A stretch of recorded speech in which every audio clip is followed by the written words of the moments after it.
وأذن في الناس بالحج يأتوك رجالا وعلى كل ضامر يأتين من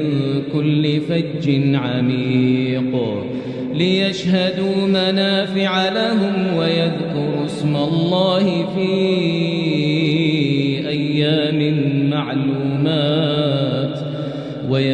اسم الله في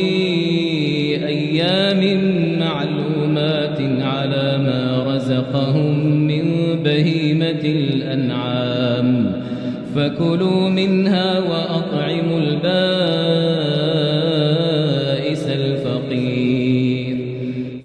وأذن في الناس بالحج يأتوك رجالا وعلى كل ضامر